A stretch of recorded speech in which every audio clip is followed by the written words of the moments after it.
Shalom saudara yang dikasihi Tuhan Yesus Kristus. Dalam rangka doa puasa raya kita selama 40 hari yang akan selesai pada tanggal 14 April saudara ya.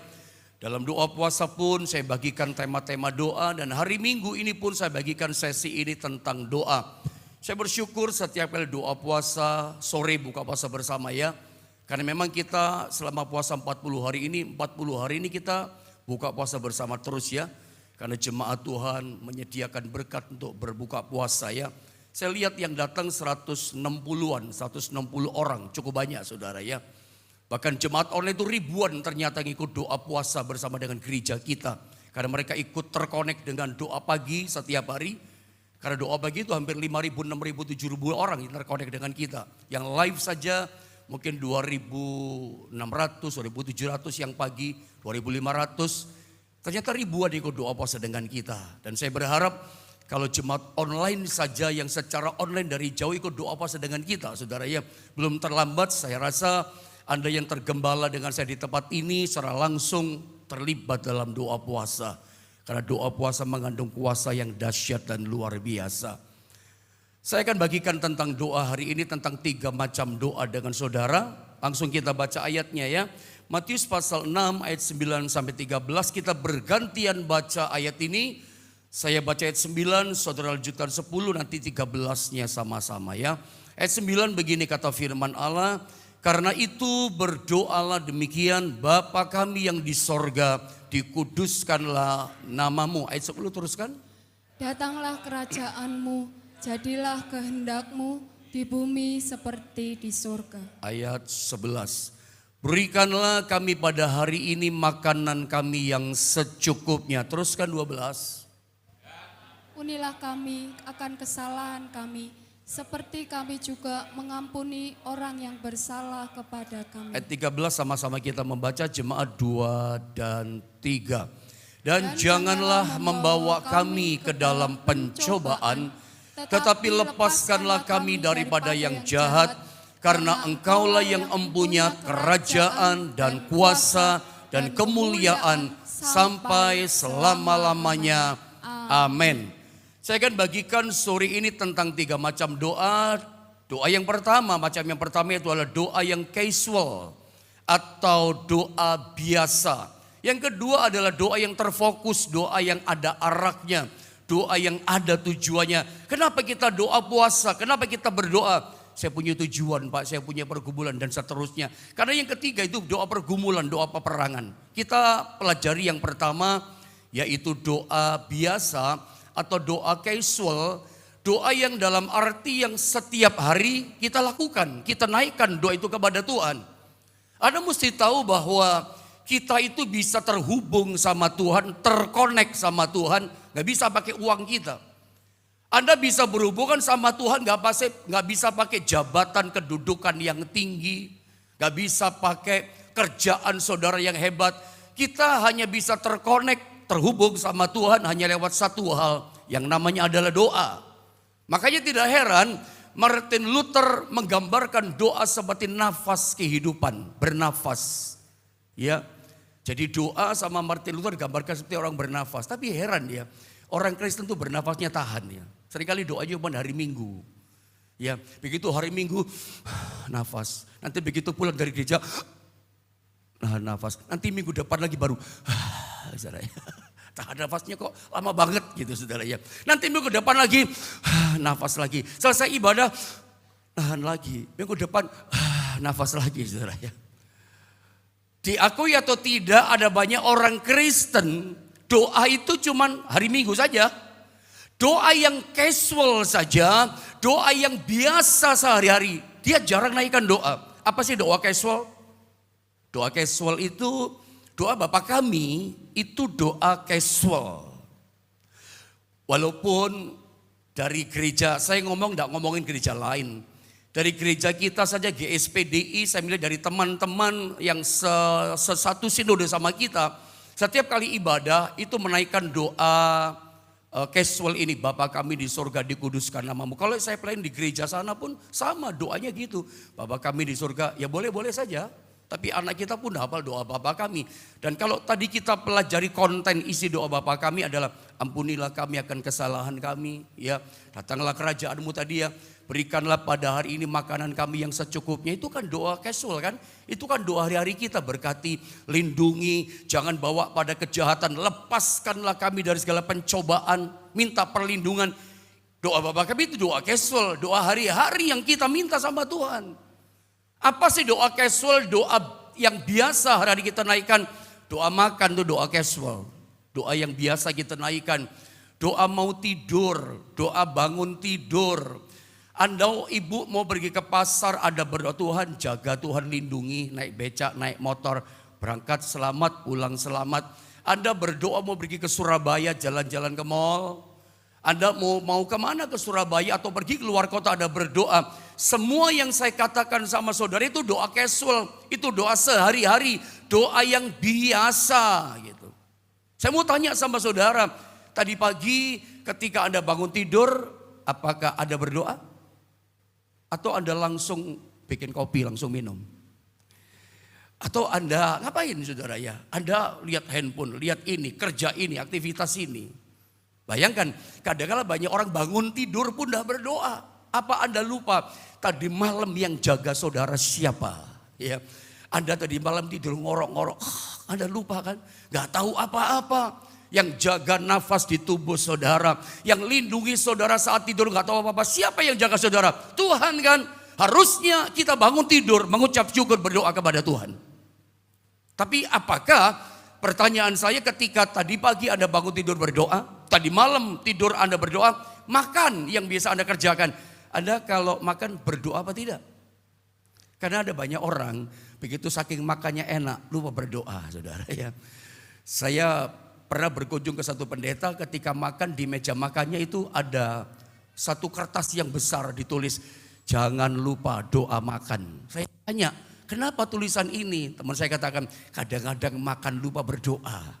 Pendeta ini saudara ya. Bayangin, berdoa makan saja lupa. Doa makan itu doa casual. Kalau doa yang hari-hari saja Anda lupa, Anda bolong, Anda alpa. Bagaimana Anda bisa masuk doa pada tingkat yang kedua? Doa yang fokus, doa yang ada tujuan, doa yang ada sasaran. Dan saya mau kasih tahu, kalau Anda jadi orang Kristen, Anda jadi anak Tuhan, Anda hanya berhenti, Anda hanya puas pada doa yang hari-hari. Makan saya doa Pak, ya tidur saya doa, pergi saya doa, good saya katakan. Jangan sampai itu lupa, makan pun jangan sampai Anda gak berdoa. Tetapi begini, kalau Anda hanya berhenti puas hanya pada doa yang sehari-hari, doa yang biasa, saya mau kasih tahu terang-terangan, Anda tidak akan pernah mengalami mujizat yang besar. Anda tidak akan pernah mengalami terobosan yang dahsyat dalam hidup saudara. Sebab Anda hanya naikkan doa di tingkat yang pertama. Doa casual, doa mau tidur, doa bangun tidur. Nanti tadi worship leader memimpin doa. Itu pun doa casual. Itu doa biasa. Saya berdoa untuk firman Tuhan buat kita semua. Itu doa biasa loh. Nanti setelah sebelum Anda pulang dari gereja, saya suruh Anda angkat tangan. Terimalah berkat, doa berkat. Itu pun tergolong doa biasa. Coba Anda bayangkan, kalau kita hanya berhenti pada doa yang sehari-hari, doa casual, saya mau kasih tahu, Anda tidak akan pernah mengalami mujizat yang besar, kemenangan yang besar di tahun ini dalam kehidupan saudara. Murid-murid satu kali diajak berdoa sama Yesus di Taman Getsemani ketika mau hadapi pergumulan salib. Yesus berkata, mari berdoa bergumul dengan aku. Yesus maju sepelempar batu jauhnya. Selesai Yesus berdoa sekian jam, balik kepada Petrus, Yohanes, Yakobus, apa kata Alkitab? Murid-muridnya tertidur. Yesus tegur, tidak sanggupkah engkau berjaga-jaga berdoa dengan aku 1 jam saja? Roh penurut tetapi daging lemah. Murid-murid 3 kali Yesus berdoa maju, balik tidur lagi. Pelor, nempel molor saudara ya. Balik lagi tidur lagi. Kok tidur lagi kenapa? tidak biasa masuk pada doa tingkat yang kedua apalagi yang ketiga. Doa peperangan rohani, doa pergumulan. Doa pergumulan beda dong sama doa casual. Tuhan berkati makanan ini. Apalagi kalau makanannya hauja secinping. Saudara. Enak makanannya. Doanya cuma 2 detik. Terima kasih buat makanan ini. Haleluya, amin. 1, 2 detik saudara ya. Bayangkan kalau Anda seperti para murid. Makanya dalam ayat ini coba Yohanes 15 ayat 7. Dalam Yohanes 15 sampai pasal 17. Itu 7 kali Yesus berkata, mintalah, mintalah, mintalah 7 kali. Kamu tidak pernah minta, coba saya baca ya. Yohanes 15 ayat 7, tidak terbiasa ya, hanya terbiasa doa biasa mereka. Jikalau kamu tinggal di dalam aku dan firmanku tinggal di dalam kamu, Alkitab katakan apa? Mintalah apa saja yang kamu kehendaki dan kamu akan menerimanya. Minta apa saja. Ini sebetulnya tingkat doa yang kedua. Doa kita punya tujuan. Kenapa Bapak Ibu doa puasa ini ikut 40 hari? Saya punya pergumulan Pak. Saya punya tujuan supaya anak-anak saya diselamatkan. Saya punya tujuan keluarga saya, suami saya ada yang sakit supaya disembuhkan. Itu doa ada sasarannya loh. Kalau saya hamba Tuhan yang saya minta cuma satu, Tuhan semakin urapi saya. Anointing me Lord, cuman itu yang saya minta, urapi Tuhan. Saya punya tujuan juga dalam doa puasa. Minta urapan, selain minta pekerjaan Tuhan di tempat ini untuk jemaat Tuhan juga diberikan kemenangan dan lain sebagainya. Tuhan berkata, minta. 7 kali mintalah. Karena gak terbiasa, rupanya terbiasa doa casual saja. Sampai, coba kita sama-sama baca ayat yang ke Yohanes 17 ayat 24. Coba sama-sama kita baca ayat ini. 2, 3. Sampai sekarang kamu belum meminta sesuatu pun dalam namaku. Mintalah maka kamu akan menerima supaya penuhlah sukacitamu. 7 ayat itu hampir sama kok kalimatnya. Kenapa kamu mintalah maka akan diberikan kepadamu. Ternyata 7 kali itu murid-murid tidak pernah minta. Karena gak biasa. Hanya doa casual hari-hari yang seperti saya bilang sama Anda. Gak pernah doanya fokus kepada sesuatu. Sampai Tuhan berkata, orang lain minta kok kamu gak minta. Dikatakan sampai sekarang kamu belum meminta sesuatu dalam namaku. Ingat di Alkitab bagaikan Yesus berkata, Bartimeus saja yang buta minta kok. Aku berikan kesembuhan. Perempuan Sirofenesia Kanani yang anaknya mau mati. Minta sembuh aku beri. Nikodemus dan segala macam. Ada orang-orang yang minta pertolongan Tuhan. Perwira Kapernaum ketika dia punya hamba menderita hampir mati di rumah.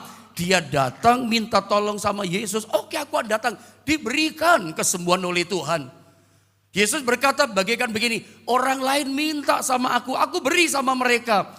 Tapi sampai sekarang kata 24. Kamu belum meminta sesuatu pun dalam namaku. Sampai Tuhan berkata begini. Mintalah kata Tuhan. Maka kamu akan menerima. Supaya apa? Supaya penuh sukacitamu. Kenapa hidup kita tidak bersukacita? Kenapa hidup saudara tidak ada damai? Kenapa hidupmu tidak ada sejahtera? Sebab engkau tidak terbiasa berdoa. Saya percaya doa yang kita naikkan kepada Tuhan. Itu memberikan sukacita, ketenangan dan damai sejahtera. Kamu tidak pernah meminta sampai hari ini, mintalah. Aku berikan kepadamu supaya begini, penuhlah sukacitamu. Orang-orang yang hidup dalam doa, menghidupi doa, hidupnya penuh sukacita. Meskipun ada tantangan, saya tidak berkata nggak ada tantangan. Semua orang mempunyai masalah. Setiap orang punya pada gurunya masing-masing. Tapi meskipun hadapi kesukaran, tetap ada sukacita dari sorga. Tepuk tangan yang meriah buat Tuhan Yesus. Nah, sekarang saya bawa saudara pada tingkat yang kedua. Yang pertama casual hari-hari. Kalau saya boleh nasihati saudara, kalau kita ketemu sama bupati saja, kalau ini maaf ya bukan merendahkan ya. Kalau kita ketemu sama Pak RT kita ya, yang di tetangga tuh, sama RW kita, ya bolehlah pakai baju casual tapi yang sopan, ya kan, pantas dilihat. Oh juga pantas, wes tangannya karek satu robek bisa, yo jangan saudara ya. Nanti Pak RT kita sopo gitu saudara ya. Kalau toh Anda ketemu sama RT kita, RW kita, mungkin pakai baju casual tapi yang sopan. Tapi saya mau tanya, ketika Anda mau berjumpa sama bupati, Anda mau bertemu sama gubernur kita, apalagi ketemu di istana presiden, ya. Saya mau tanya, apakah Anda berani pakai baju casual? You know baju casual, baju yang kaos oblong, lalu celana pendek, saudara. Ketemu presiden. Saya jamin, selama Anda pakai baju casual, Anda nggak pernah bisa masuk istana presiden. Bagaimana kita menghadap Tuhan? Bagaimana kita ketemu sama raja kita? Kita nggak akan pernah bisa masuk kerajaannya, mengalami kerajaannya. Kalau sikap kita dengan Tuhan casual, biasa saja. Seperti sikap hari-hari kita, casual itu seperti gini loh. Anda ketemu tukang parkir di depan, selamat pagi Pak, itu casual tuh. Selamat pagi Bu, casual. Dengan Tuhan kita bagaimana? Apakah kita menghadap dia dengan sikap yang casual? Nggak bisa dong. Kalau saya boleh berkata sama saudara, makanya pelayan-pelayan di sini pun ya walaupun dalam tanda kutip ada orang berkata pendeta Yohanes pendeta kuno, ya terserah lah gitu ya. Tapi saya lebih tidak suka lah kalau orang-orang di depan di sini pakai terlalu casual gitu. Makanya rapi ya, rapi dalam arti yang pantas lah. Ya mungkin dalamnya casual tapi ada jas, ada jaket, ya oke lah gitu ya. Tapi jangan terlalu casual gitu ya. Saya juga tadi berkata, saya berapa kali ya di YouTube. Ya, saya lihat kok pucat-pucat, ya bolehlah bersolek sedikit, pakai lipstick sedikit kalau itu perempuan, biar kelihatan indah. Tapi ojo menor-menor, ojo gitu saudara ya. Jemaatnya siapa gitu, Jombang Dato Yohanes, jangan juga saudara ya. Yang pantas lah begitu, yang kira-kira oke lah gitu ya, yang sesuai lah. Kayaknya kita menghadap Tuhan jangan terlalu biasa, kita berikan menghadap. Anda, saya kasih analogi begini, Anda ketemu bupati saja Anda serapi mungkin kok. Saya bukan sedang menyinggung. Atau apa ya, mengkritik seseorang siapa enggak. Tapi tujuan saya adalah kebaikan supaya 2023 sikap kita kepada raja kita dan segala raja. Dia itu raja di atas, dia itu rajanya raja gitu. Yesus itu Tuhan, Tuhannya Tuhan. Lebih daripada pejabat tinggi, kita ketemu pejabat saja, oh sikap kita nggak bisa casual. Anda nggak pernah bisa masuk kerajaannya selama sikapmu biasa dengan Tuhan. Seperti menghadap orang, menghadaplah Tuhan dengan sikap hormat. Ya, saya percaya kalau doa casual oke lah, kalau hari-hari oke. Tapi kita nggak bisa casual terus, mesti masuk pada tingkat yang kedua. Namanya doa yang terarah atau doa yang ada fokusnya, ada tujuannya. Itu diwakili oleh ayat ini, Filipi 4 ayat 6 sampai 7. Coba kita lihat ayat ini saudara ya. Saya baca ya, tentang seorang bernama, ayat ini Epafras, nanti kita lihat di ayat berikutnya ya. Janganlah hendaknya kamu khawatir, kata Paulus kepada jemaat di Filipi. Rupanya jemaat di Filipi itu penuh kekhawatiran. Ya, makanya Paulus berkata, janganlah hendaknya kamu khawatir. Kata jangan dalam perjanjian baru ini hampir setara dengan perjanjian lama. Jangan ada ilah lain di hadapanku. Jangan sujud menyembah kepadanya, patung itu ya. Jangan berzina, jangan membunuh, jangan mencuri, jangan mengingini harta orang lain, jangan jadi saksi dusta, jangan perjanjian lama. Kita melanggar, jangan dosa. Ini setara, sederajat, seirama dengan janganlah hendaknya kamu khawatir. Itu muncul di perjanjian baru. Ada khawatir yang manusiawi, it's okay. Namanya manusia, punya roh, jiwa, ada perasaan, keinginan, emosi, ada khawatir. Ada kalau anak saudara telepon di luar kota, Anda pasti ngalami ya, yang anak saudara kerja di luar kota, anak saudara sekolah, kuliah di luar kota, ada telepon dari pagi sampai malam, tidak terkonek. Gak tahu kenapa gitu ya, gak bisa nyambung. Oh saya yakin ada sebagai orang tuh pasti khawatir, nah dia anakku, kemana anakku gitu. Tetapi ketika khawatir yang wajar manusiawi, gak apa-apa. Tapi jangan sampai kekhawatiran memperhamba kita, kekhawatiran memperbudak kita, itu yang dosa. Anda dengan kata lain berkata, aku udah percaya Tuhan bisa tolong aku udah percaya Tuhan bisa lindungi anakku. Anda gak pakai Tuhan. Anda tanpa sadar bahasa saya, Anda sedang mereject Tuhan. Tuhan gak bisa tolong, percuma deh saya percaya sama Tuhan. Itu kan sama dengan begitu. Makanya ayat ini muncul perkataan sang rasul kepada jemaat di Filipi. Janganlah hendaknya kamu khawatir. Khawatir. Yang namanya Martin Luther pernah berkata, kita tidak bisa melarang burung terbang di atas kepala kita. Burung itu terbang di atas kepala, siapa bisa larang? Dia terbang di atas kita. Tapi kita bisa larang ketika burung itu bikin sarang di kepala kita. Buang kotoran di kepala kita sama sarang. Bertelur di kepala kita, bikin anak di situ. Oh, Anda bisa larang, pergi kamu buang, tolak.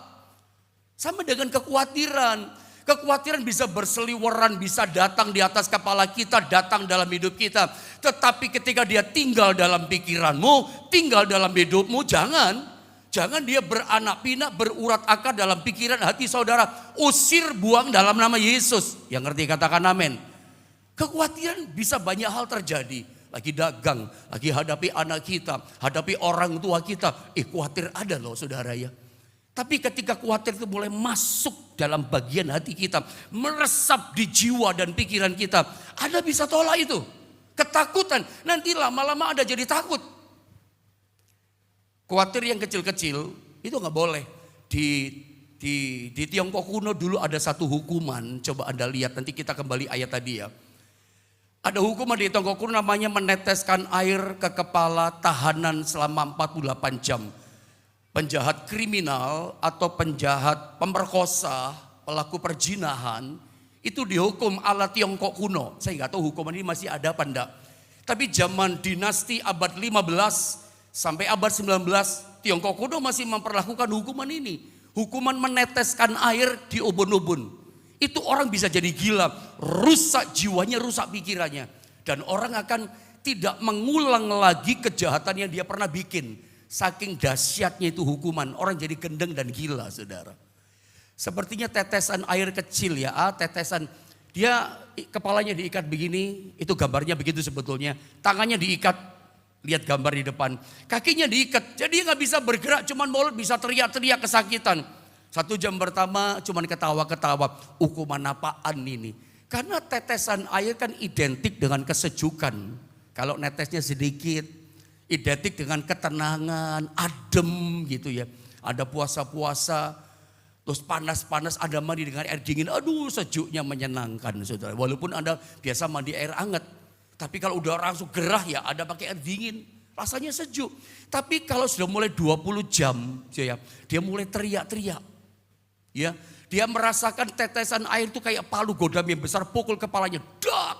Dia merasa ubun-ubunnya ininya udah bolong besar karena air. Makanya dia teriak-teriak, dia merasa udah lubang besar. Nanti begitu 48 jam, 2 hari, 2 malam, itu udah jadi gila dia. Rusak jiwanya. Kelihatannya remeh. Kekhawatiran yang kecil-kecil yang menetes, yang masuk dalam hidup kita, itu bikin rusak jiwa kita loh. Kita kehilangan kepercayaan, kita kehilangan iman kepada Tuhan. Gak bisa dibiarkan namanya kekhawatiran. Makanya dalam ayat tadi Paulus berkata, janganlah hendaknya kamu khawatir tentang apapun juga yang kita hadapi, apa saja masalahnya. Tetapi ini menarik, nyatakanlah dalam segala hal keinginanmu kepada Allah. Jadi yang bikin kita khawatir, kenapa manusia khawatir? Kenapa Anda jadi khawatir? Karena punya keinginan, punya harapan. Anda mulai khawatir, harapan ini bisa terkabul enggak? Saudara, saya mau kasih tahu, Tuhan itu ternyata memberikan kekuatan kepada kita itu 1 hari demi 1 hari. Kekuatan energi iman. Matius 6, Yesus berkata begini, janganlah hendaknya kamu khawatir akan hari esok. Kesusahan sehari, urusan sehari cukup untuk sehari. Dari ayat 34 ini kita mengerti Matius 6. Kesusahan sehari cukup untuk sehari. Urusan sehari ya untuk sehari. Artinya Tuhan kasih kekuatan kita iman itu sehari demi sehari. Hadapi masalah keruwetan hari ini ya hari ini. Tapi seringkali kita urusan minggu depan, urusan bayar SPP anak kita Anda pikiri sekarang. Nanti bulan Juni pertengahan bulan Anda mau mantu, Anda pikiri hari ini. Nanti akhir tahun Anda mau vakansi liburan jalan-jalan ke luar negeri. Ada dananya pikirkan hari ini. Macam-macam beban yang masalah minggu depan Anda pikul hari ini. Tidak kuat saudara. Padahal energi iman yang Tuhan kasih pada kita 1 hari lepas 1 hari. Tapi masalah yang minggu depan, masalah yang bulan Juli, masalah tanggal 31 Desember 2023. Anda pikul tumpak blek jadi satu brek peyok iman saudara. Hancur iman saudara, nggak kuat. Percaya janganlah kamu khawatir hari esok. Hari esok itu Tuhan punya urusan yang menolong kita. Yang percaya katakan amin. Yang percaya kasih tepuk tangan yang paling meriah buat Tuhan Yesus. Kenapa kita khawatir? Karena kita tanggung yang minggu depan. Ini perkataan sederhana tapi penting. Kenapa kita orang Kristen penakut hidup dalam kekhawatiran? Terlalu banyak yang Anda pikirkan. Ada harapan, ada keinginan. Makanya saya dorong saudara lewat firman Allah. Apapun keinginan saudara, engkau punya harapan. Alkitab katakan apa? Nyatakanlah segala hal keinginanmu kepada Allah. Lewat apa? Lewat doa. Karena kita bisa terhubung sama Tuhan. Gak bisa pakai uang. Harus lewat doa dan lewat permohonan. Doa itu permohonan. Ada fokusnya, ada permohonan yang kita minta. Dengan ucapan syukur. Saya percaya lewat doa puasa yang kita kerjakan. Saudara ya, doa-doa kita juga. Kalau Anda punya harapan. Ini doa yang kedua. Ini doa yang fokus. Doa yang ada sasaran, ya. Kalau Anda punya pergumulan, punya harapan apa saja, katakan sama Tuhan, ya. Apa yang kau inginkan itu engkau serukan kepada Tuhan. Tuhan, ini loh masalahku Tuhan. Katakan kepada Dia. Nyatakan dalam doa permohonan, permintaanmu. Jangan lupa dengan ucapan syukur. Harus dengan ucapan syukur. Kalau Anda ada 3 ini saudara, setiap keinginanmu yang kau miliki apa saja sih? Mungkin masalah anak saudara, ngomong Tuhan aku pengen anakku Tuhan kasih hikmat. Atau engkau punya masalah kerjaan, Tuhan kerjaanku sepi hari-hari ini. Itu pergumulan. Engkau doakan, aku minta berkati pekerjaanku. Tolong sembuhkan suamiku Tuhan. Ada fokusnya tujuan doanya. Tapi jangan lupa bukan dengan ngomel. Tapi dengan ucapan syukur. Kalau doa ada, permohonan fokusnya ada. Lalu ada ucapan syukur, ada hasilnya. Hasilnya adalah ini. Damai sejahtera Allah, mari sama-sama kita baca kata damai 2, 3. Damai sejahtera Allah yang melampaui segala akal akan memelihara hati dan pikiranmu dalam Kristus Yesus. Terjemahan ini katakan menjaga hati dan pikiranmu. Damainya jagai kita. Damai sejahtera Tuhan pelihara kita. Ini hasil hidup dalam doa. Doa, permohonan, ucapan syukur. Makanya ayat ini luar biasa. Kalau Anda punya pergumulan, Anda punya harapan, mimpi, keinginan, kerinduan. Saya tidak tahu kerinduan saudara. Tapi saya tahu kerinduan saya sama Tuhan. Saya akan ngomong sama Tuhan dalam doa. Bukan dengan omelan, tapi dengan ucapan syukur. Hasilnya apa orang yang menghidupi dalam doa, keinginan sampaikan sama Tuhan.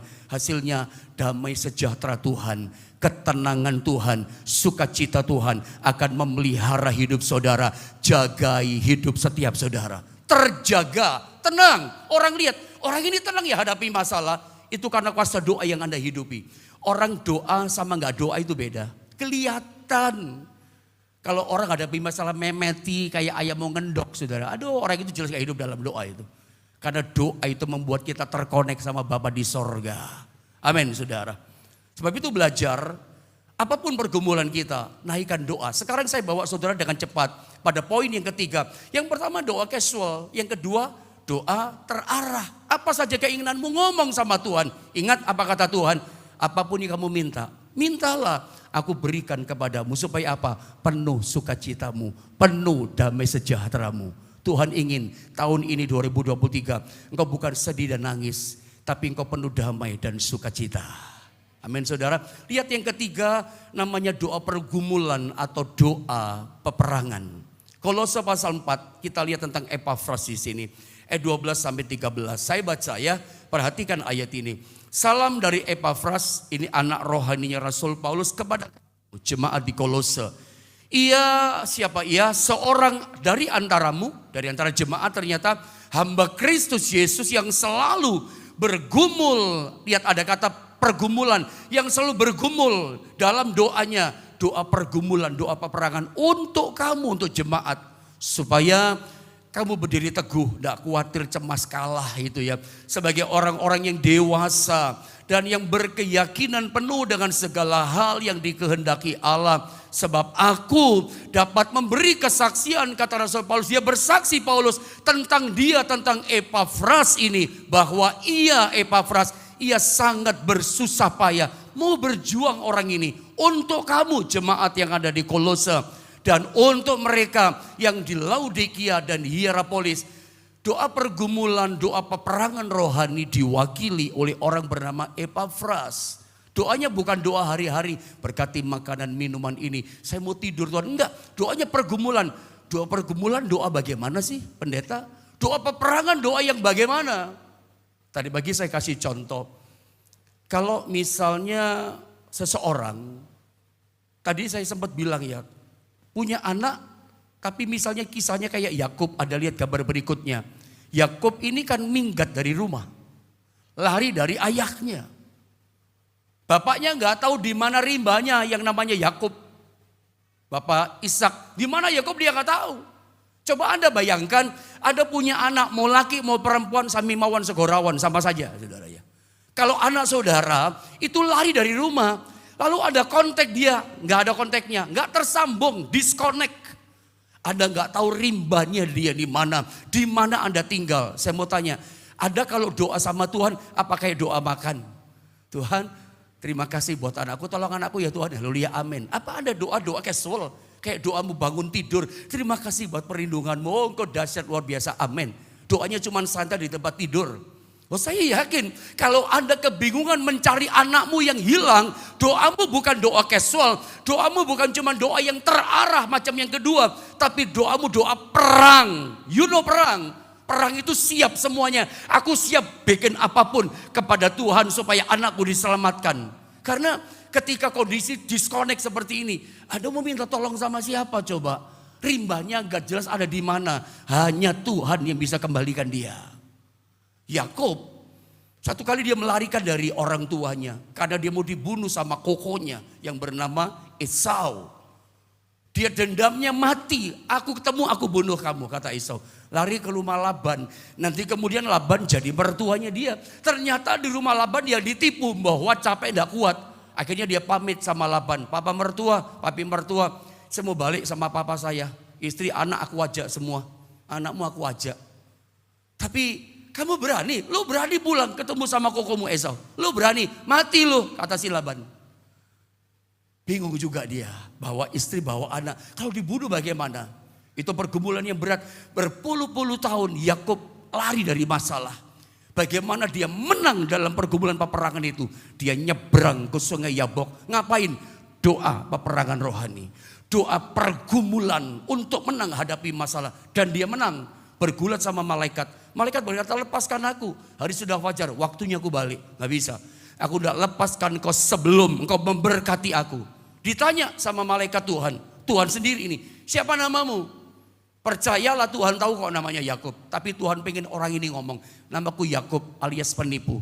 Mulai sekarang lu bukan penipu. Namamu adalah Israel, the Prince of God. Kamu adalah pangerannya Allah. Kamu anak Allah. Diberkatilah Yakub.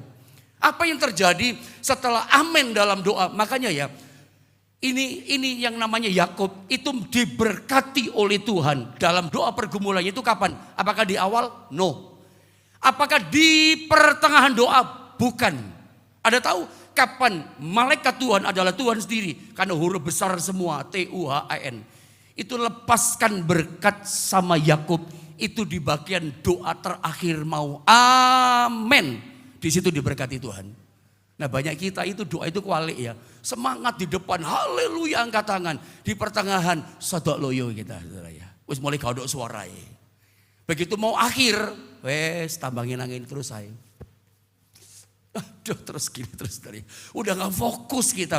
Padahal seringkali seperti Yakub alami. Ini bukan saya yang ngomong. Ini kisah Alkitab. Di bagian akhir sebelum amin. Malaikat Tuhan lepaskan berkat kemenangan buat Yakub. Yang ngerti katakan amin. Saya cuma beritahu sama saudara. Dari awal doa jangan casual. Sampai akhir doa tetap fokus doa perang dengan Tuhan. Disitulah Anda akan mengalami kemenangan daripada Tuhan. Fokus doa. Dan akhirnya menang. Begitu dia kembali ke keluarganya. Di tengah jalan dia lihat kakaknya datang. Dia lepaskan sepatunya. Ceker, saudara orang Jawa katakan, dari jauh kakaknya udah bawa pedang, prajuritnya dia punya budak-budak semua udah bawa senjata. Secara manusia takut, itu yang namanya Yakub khawatir. Tapi dia tahu, aku sudah doa pergumulan sama Tuhan di sungai Yabok, aku udah diterima berkat. Ya, Dan ternyata betul, Tuhan udah jamah hati Esau. Begitu mereka berjumpa, Esau tidak marah. Esau lari lihat adiknya, dipeluk yang namanya Yakub itu. Itu kalau ada nonton, itu kayak nonton drakor, drama Korea kalau Anda tahu. Nangis Yakub, Esau nangis si kakak. Padahal hatinya benci mau bunuh si Yakub. Tapi hari itu dipulihkan itu hubungan keluarga. Terjadi yang namanya rekonsiliasi. Dendam kepahitan jadi mengampuni, melepaskan, memaafkan. Sudah melepaskan pengampunan. Anda lihat semua dipulihkan. Bagaimana Yakub menang? Setelah dia bergumul dalam doa peperangan. Saya dorong saudara, kalau engkau hadapi masalah yang tidak menang-menang, engkau punya problem. Ya, masalah berat. Selama ini kau cuma lari dari masalahmu. Mau menang, doa pergumulan, doa peperangan. Doa puasa, tidak makan, tidak minum, itu termasuk doa pergumulan. Itu bukan doa casual, tidak makan, tidak minum kok. Kita niat, kayak perang, aku niat nih Tuhan, tidak makan, tidak minum. Itu peperangan loh. Engkau mau merebut kesembuhan, contoh ya, tentang kisah Abraham. Abraham itu berdoa buat Lot. Karena Tuhan diberitahu sama Abraham, tempatnya akan dihancurkan, Sodom Gomora. Tuhan ngomong sama Abraham. Abraham berdoa, doa pergumulan. Tuhan, kalau ada 50 orang percaya bagaimana? Aku selamatkan. 40, aku selamatkan. 30, ternyata nggak ada 30. Kalau 10 bagaimana? Jangan marah Tuhan. Aku selamatkan Sodom, aku selamatkan semuanya. Aku tidak hancurkan Sodom, kata Tuhan. Tapi 10 pun tidak ada kan orang Sodom. Akhirnya Tuhan hancurkan. Cuman Lot, siapa lagi? Istrinya, 2 anaknya, 4 orang nggak bisa 10. Dihancurkan Sodom. Lot selamat itu karena doa omnya, engkunya si Abraham ini. Didoakan. Akhirnya selamat karena doa. Jadi ternyata kita bisa merebut keselamatan anak kita, keluarga kita, orang tua kita. Lewat satu cara, doa pergumulan. Selama ini Anda gak punya kerinduan, suamimu, anak atau istri diselamatkan, orang tua diselamatkan. Gak pernah doakan pergumulan, ada cuman casual hanya untuk seperti makan minum saja. Saya percaya apalagi masalah yang berat, Anda kalau ingin menang tidak ada cara lain. Waktunya doa perang, doa pergumulan. Tadi bagi saya kunci dengan satu kesaksian lalu selesai. Ada satu ibu, dia itu seorang ibu yang rajin ke gereja, doa pagi pun dia setia. Dia punya komsel, ya. Komselnya ini dia suka sharing masalahnya rupanya. Entah berapa kali dia pernah cerita tentang masalah anaknya kepada komselnya. Ibu ini seorang janda, dia itu punya anak. Dan anaknya ini rupanya anak yang pengen tampil mewah. Maaf kata, mamanya biasa saja sebagai orang janda. Yang ya sederhanalah hidupnya. Tapi si anak gadisnya itu pengen tampil wah di depan teman-temannya. Pengen semuanya barang branded yang mahal-mahal. Tapi ekonomi gak memadai. Makanya dia berpikir gini, gimana caranya kerja 1 hari bisa menghasilkan 2 juta sampai 3 juta rupiah. Kerja apa coba di dunia ini? Yang orang bisa kerja, seorang gadis yang gak punya pengalaman kerja, lulus SMA, bisa dapatkan income 2 juta sampai 3 juta rupiah. Kerja apa? Dia jarang pulang ke rumah ibunya. Ibunya suka cereweti. Lu kerja apaan sih? Mami gak usah cerewet deh. Mami gak usah ngomong macem-macem. Yang penting aku bisa kasih duit mami, bisa makan cukup lah. Gak usah tanya-tanya kerjaanku apa. Dia kontrak rumah di satu kota. Ya di kota itu juga, tapi di kotanya. Dia kerjaannya keluar masuk hotel. Ada orang bookingin hotel sama dia. Ada bisa meraba kerjaannya dia apa. Wanita panggilan dia. Satu kali dia usah di-connect sama seseorang. Di-bookingin satu hotel. Tinggal ambil kunci masuklah kamar hotel. Tapi satu kali ketika dia booking taksi. Waktu itu zamannya taksi belum Grab. Begitu masuk taksi. Itu ada suara dalam taksi bukan suara sopir. Pulang kamu.